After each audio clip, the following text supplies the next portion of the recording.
Section 1. The sentence that changed everything. I still remember that evening like it's frozen in time. Not because it was special, not because we were celebrating anything, but because one simple sentence quietly pulled the ground out from under my feet. We were sitting around the dinner table, just the three of us. No guests, no noise, the TV was off, the lights were warm, and the food was already getting cold. It was one of those ordinary nights that don't feel important until years later, when you replay every second in your head and wish you had noticed the signs earlier. I wasn't nervous, I wasn't upset, I was actually hopeful. I had been holding that question in my chest for weeks, maybe months. I didn't want to sound pushy, I didn't want to be that mother, so I waited. I smiled. I listened more than I spoke. I told myself, when the time is right, they'll tell me. That night felt like the right time. I took a slow breath, looked at my son, and then at her. She was scrolling on her phone, relaxed, comfortable, like she belonged there. And maybe that's what hurt the most, how easily she belonged, while I suddenly felt like a guest in my own story. "So," I said softly, keeping my tone light, almost playful, "have you decided when the wedding is?" The question wasn't dramatic, it wasn't emotional, it wasn't an accusation, it was just a mother asking about a moment she thought she'd be part of. She didn't answer right away.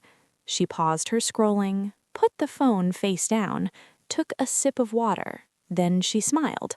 Not a nervous smile, not a shy smile, a calm one. "We got married yesterday." For a second, my brain refused to process the words. Yesterday. I laughed, not because it was funny, but because that's what people do when reality doesn't make sense yet, when your mind needs time to catch up. "Very funny," I said, still smiling. "You almost had me." She didn't laugh back. She leaned back in her chair, crossed her arms, and looked at my son, then back at me. "I'm serious," she said. "We didn't want the drama, so we kept it simple." The room went silent. I felt my smile freeze on my face, like it no longer belonged to me. I slowly turned toward my son, waiting for him to say something, anything, to laugh, to correct her, to explain. He didn't. His eyes dropped to his plate, his shoulders stiffened, his hand stopped halfway to his mouth, like his body had forgotten what it was doing. That was the moment my chest tightened. "Yesterday?" I repeated, my voice suddenly quieter. "You mean you're already married?" He nodded, just once. No words, no explanation, no apology. I don't remember putting my fork down, but suddenly it wasn't in my hand anymore. I remember noticing the sound of the clock on the wall, ticking louder than it had ever before. I remember how the room felt smaller, like the air had been slowly taken out. "Oh," I said. Just one word. Section 2. The mother who trusted too much. I didn't become too trusting overnight. It happened slowly, year by year, choice by choice. When you raise a child alone, trust becomes your survival skill. You learn to believe in people because you don't have the energy to doubt everyone. You learn to hope because hope is lighter to carry than fear. I raised my son that way. His father left when he was 6. One morning, there were 2 coffee cups on the table. By evening, there was only one. No long fight, no explanation that made sense to a child, just a door closing and a silence that lasted for years. From that day on, it was just the 2 of us. I worked extra hours. Some nights I came home so tired my legs shook, but I still sat beside him while he did his homework. I learned how to fix broken things around the house because there was no one else to call. I learned how to hide my tears because I didn't want him growing up afraid. When he was sick, I stayed awake all night. When he was scared, I held him. When he failed, I reminded him he was still enough. I didn't raise him to depend on me forever. I raised him to stand on his own. So when he grew up, went to college, got a good job, I felt proud, not lonely, proud. And when he told me he met someone, I smiled. "I want you to meet her," he said one evening. That night, I cleaned the house like it was a holiday, not because I was nervous, but because I wanted to show respect, to show that whoever mattered to him mattered to me too. When she walked in, she was polite, soft voice, warm smile. She brought flowers. "Nice to finally meet you," she said. "I've heard so much about you." That sentence touched me more than she probably knew. At dinner, she laughed at my stories, asked about my life, called me mom without being asked. I remember thinking, God was kind to my son, and maybe that's why I ignored the first signs. After they got serious, small changes began. Phone calls became shorter, visits became less frequent, plans needed checking first. At first, I blamed life. He was busy, he was building a future, he was in love. I didn't want to compete with that. Whenever I sensed distance, I stepped back. Section 3. The first red flags I ignored. Subtle control to emotional manipulation to slow realization. Looking back now, the signs were always there. They didn't arrive loudly, they didn't demand attention, they didn't announce themselves as danger. They came quietly, softly, disguised as normal life. And because they didn't look like problems, I ignored them. At first, it was small things, things people would laugh off if you mentioned them out loud, like how my son started checking his phone before answering me. I would ask a simple question: "Are you coming this weekend? Do you want to eat here or outside?" And before he spoke, his eyes would shift, just for a second, toward her. It was so quick that if you blinked, you'd miss it. Then she would answer, "We'll see. We already planned something. He's tired." At first, I thought she was being helpful.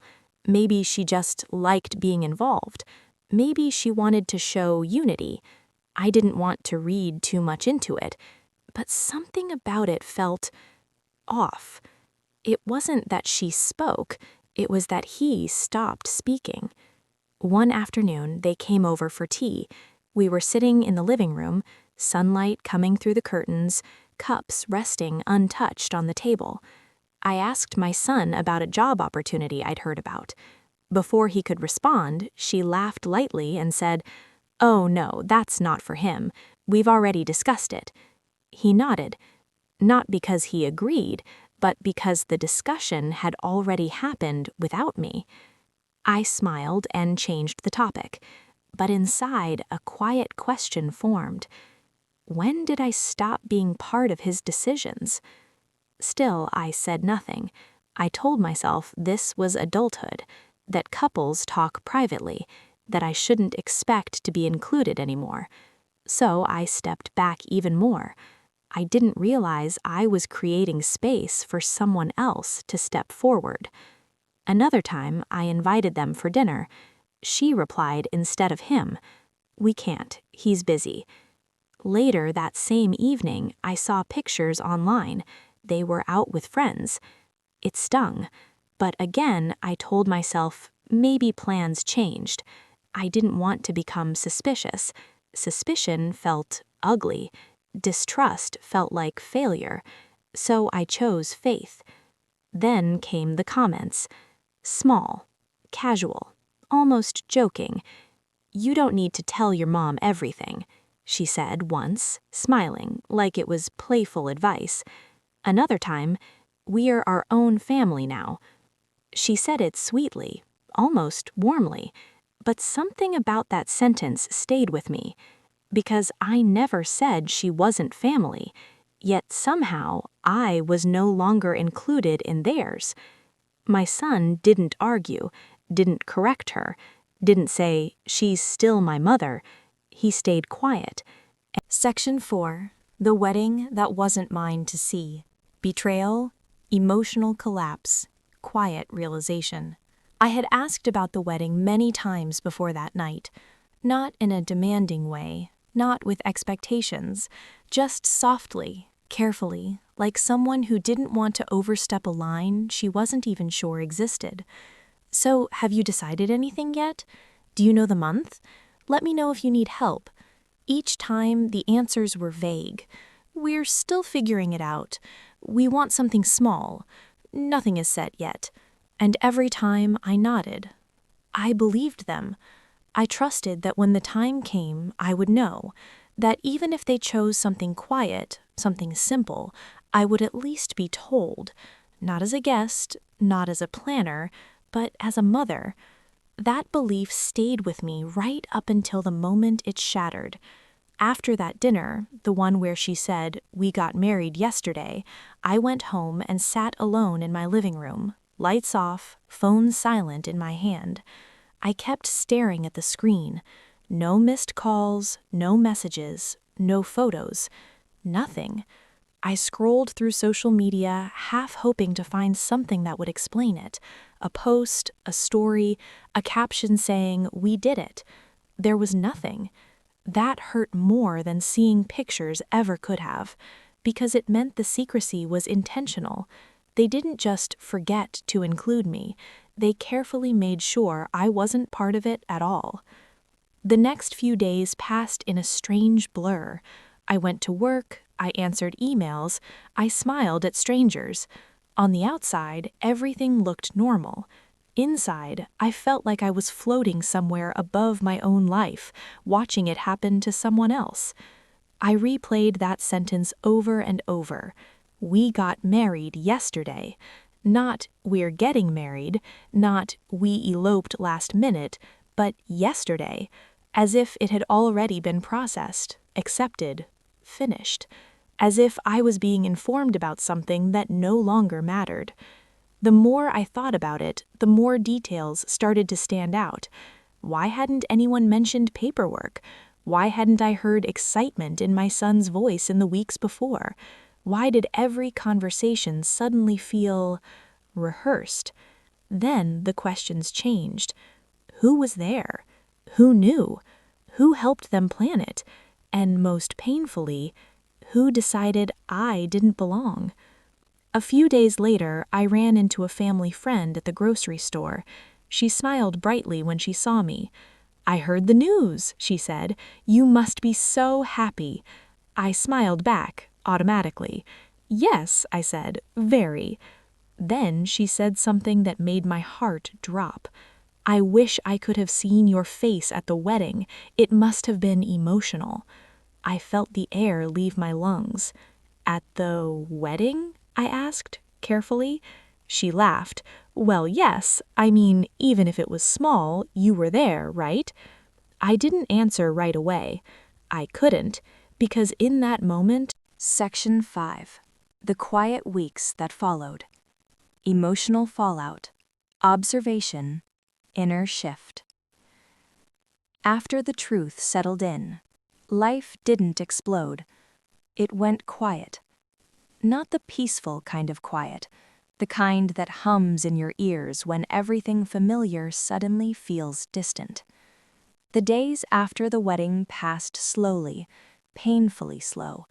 I woke up each morning expecting something, an apology, a message, some kind of explanation that would make it all make sense. There was nothing. No call from my son, no text checking if I was okay, no acknowledgement that something had been taken from me. At first, I stayed busy on purpose.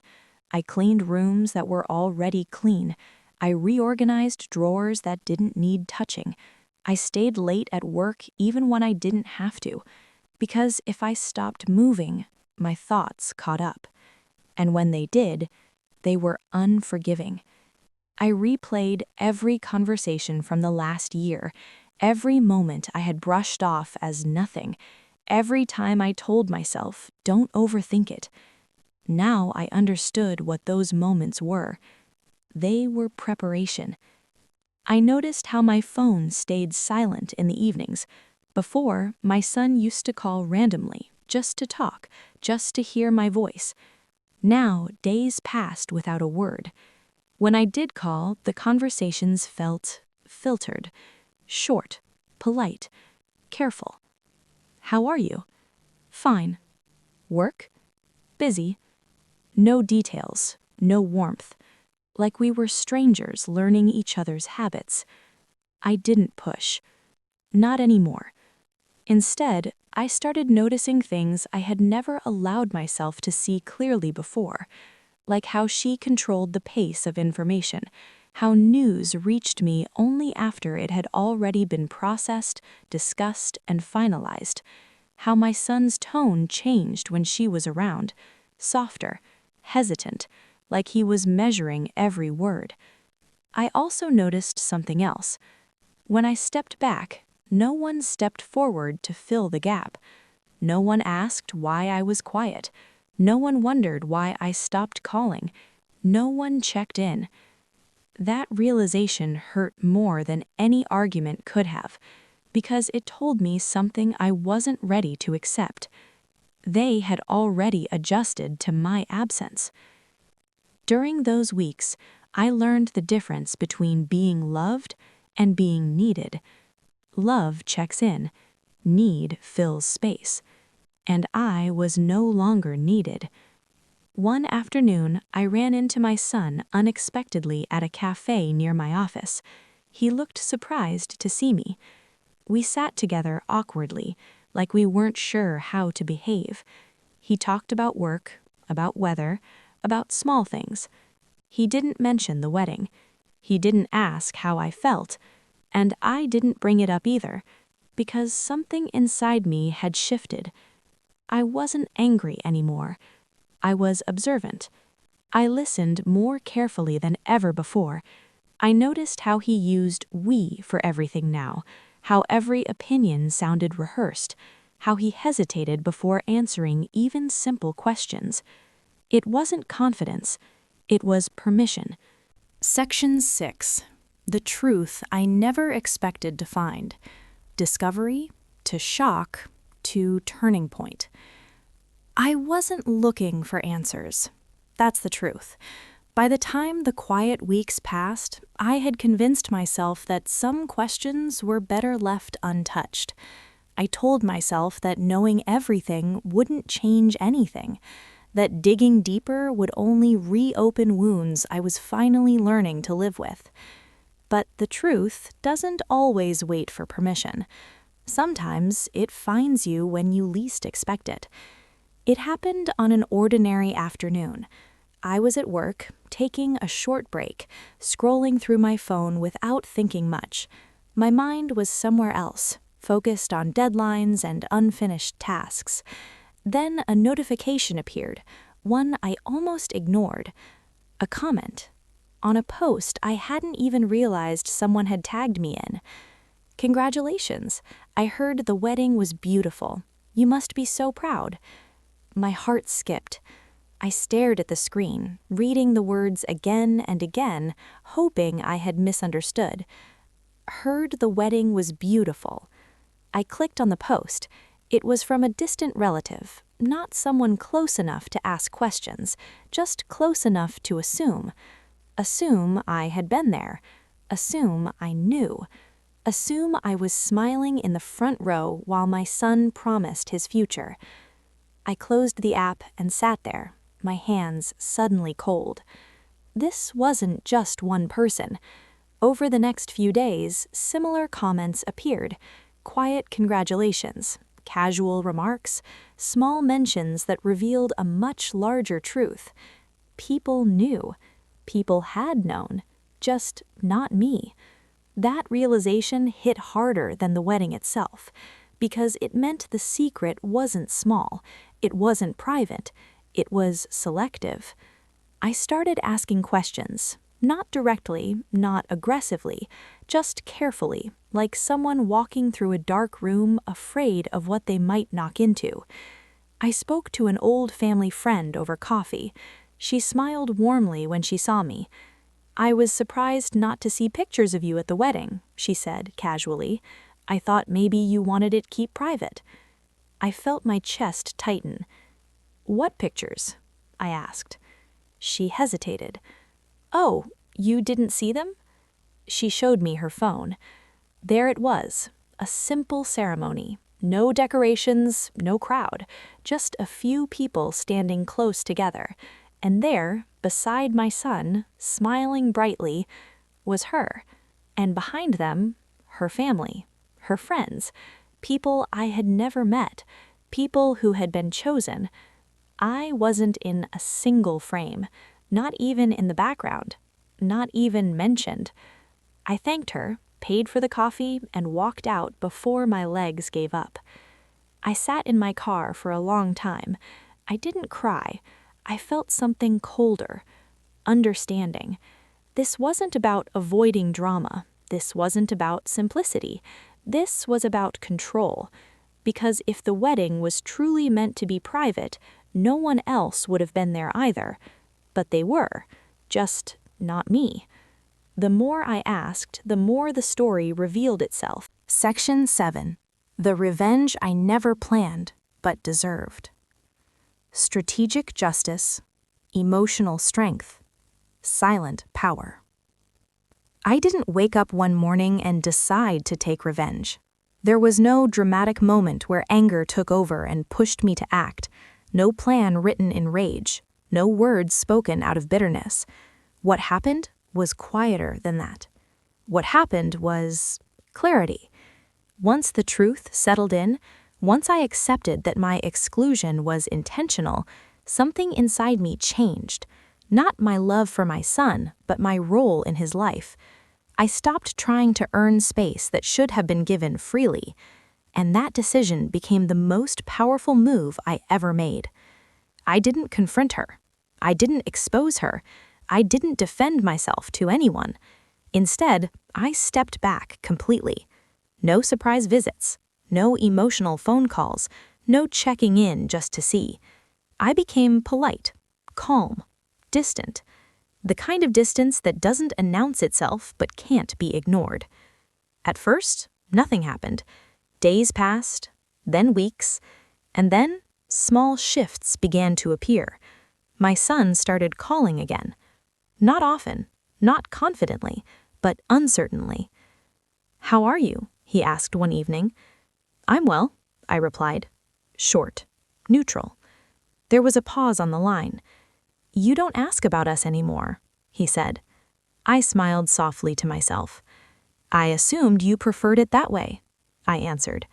That silence on the other end told me more than words ever could.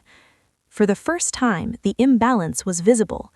Before, I was always available, emotionally open, ready to listen, ready to absorb disappointment quietly. Now, that safety net was gone. And without it, the structure they had built started to feel unstable. I noticed changes when I did see them. She seemed more alert around me, more careful with her words, less relaxed. She asked questions now. "How have you been? Are you busy these days?" I answered politely, briefly. No details. Because control struggles in the absence of access, and I had removed access. This wasn't revenge. This was boundaries. But to someone used to control, boundaries feel like rebellion. I could see it in how my son started hesitating again, but this time not toward her, toward me. He wasn't sure where he stood anymore, and that confusion did something important. It gave him space to think. Without my emotional presence smoothing everything over, small cracks began to show in their relationship. Not dramatic ones, quiet ones. Disagreements that didn't end quickly, decisions that didn't feel as certain, moments where he realized how much had been decided for him. One evening, he showed up at my door unexpectedly. Section 8. The moment my son finally started to see. Doubt. Awareness. Emotional conflict. There is a moment in every story where denial starts to crack. Not loudly, not all at once, just enough to let light in. For my son, that moment didn't come from an argument or confrontation. It came from discomfort, the kind you feel when things no longer make sense, but you're not ready to admit why. After our conversation, he didn't rush to fix anything. He grew quiet. And quiet, when it's unfamiliar, can be unsettling. He stopped defending decisions so confidently, stopped repeating explanations he had memorized. When questions came up, his answers slowed down. I noticed it first in his pauses. He would start a sentence, then stop, as if realizing halfway through that the words no longer fit. One evening he called me and asked something small. "Did I ever ask you how you felt about everything?" I knew what he meant. "No," I said honestly. "You explained instead." There was no anger in my voice, just truth. And truth, when delivered calmly, stays longer. He sighed. "I thought I was keeping peace," he said, "but now it feels like I just avoided responsibility." That was new. Avoidance had finally been named. Over the next few days, he started noticing things he had ignored before. How often decisions were framed as already settled. How discussions ended quickly when he hesitated. How discomfort was smoothed over instead of addressed. It wasn't dramatic, but it was constant. And constant pressure wears even the strongest denial down. He began asking questions, not accusing ones, but uncertain ones. Why was it easier for me to stay quiet? Why did I assume you would understand without being told? Those questions weren't meant for me. They were meant for himself. I could see the internal conflict growing. He loved his wife. That hadn't changed. But love doesn't erase awareness, and awareness doesn't ask permission to exist. One afternoon he came by again, not planned, not announced. He looked distracted, distant. "I feel like I'm living two versions of the same story," he said, sitting down. "One where everything is fine, and one where something feels wrong." I listened. "I keep telling myself it was simpler this way," he continued, "but every time I think about you finding out later, it feels worse." I didn't interrupt, because this wasn't my realization to lead. It was his to reach. "I don't think I meant to exclude you," he said finally, "but I didn't." Section 9. The day everything finally came out. Truth to emotional breakdown to no turning back. Some truths don't arrive with shouting. They don't crash through the door or announce themselves loudly. They slip in quietly, and once they do, nothing can go back to the way it was. That day started like any other. No tension in the air, no warning signs, just an ordinary afternoon that would quietly become unforgettable. My son called me and asked if I could come over. Not urgently, not emotionally, just carefully. "I think we should talk," he said. Those words landed differently now. I agreed. When I arrived, I knew immediately something was off. The house felt tight, controlled, like every sound mattered. She was there, sitting straight, composed, polite in that careful way that never quite reaches the eyes. My son paced. He didn't sit down right away. That was the first sign. "I need honesty today," he finally said, stopping in front of us. "Not anger, resolve." He looked at his wife first. "I want to understand why things happened the way they did," he said, "why decisions were made without my mother." She smiled lightly. "There was no bad intention," she replied quickly. "We just wanted something simple, no pressure, no opinions." He nodded slowly. Then he turned to me. "And you?" he asked. "Did it feel simple to you?" I met his eyes. "No," I said softly. "It felt final." Silence filled the room. She shifted in her seat. "That's not fair," she said. "You didn't ask." "I did," I interrupted gently. "I asked about the wedding. I asked about plans. I asked where I fit." My son's head lifted sharply. "You asked?" he said. I nodded. "And every time," I continued calmly, "I was told things weren't decided yet." He turned back to her. Her mouth opened, then closed. For the first time, she didn't answer immediately. That pause said more than any explanation ever could. "You told me everything was rushed," he said slowly, "that it just happened." She exhaled. "It didn't matter," she finally said. "I didn't want interference." Interference. That word hung in the air. My son laughed once, short and hollow. "It's my mother, not interference." Her tone hardened slightly. "I wanted peace," she replied, "and I knew if she was involved it." Section 10. The Quiet Justice That Changed Everything. Closure, healing, moral impact. After the truth came out, nothing returned to normal. And that was a good thing. Normal had been built on silence, avoidance, and careful exclusion. Normal had required me to stay small so others could feel comfortable. Now there was no pretending. The days that followed were quieter, not in the painful way, but in a reflective one. Conversations slowed down. Words were chosen carefully. Emotions were finally allowed to exist without being managed or redirected. My son didn't call every day. But when he did, his voice sounded different. Present. Thoughtful. Real. He asked questions he had never asked before. About the wedding. About decisions. About how long I had felt pushed aside. And each time I answered honestly but without bitterness. Because bitterness would have turned truth into a weapon. And I didn't need weapons anymore.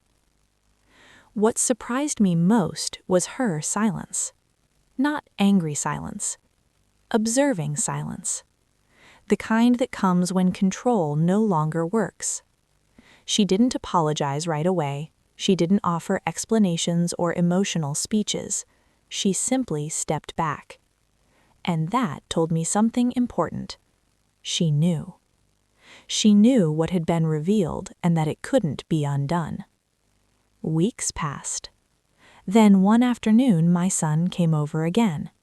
This time he brought something with him. An invitation. Not to a celebration. To a conversation. "We need to reset," he said. "Not go back. Start again." We sat together, all three of us. No tension, no performance. Just honesty. "I should have spoken up sooner," my son said. "I let comfort decide for me." She nodded slowly. "And I crossed lines that weren't mine to cross," she added. That was it. No excuses,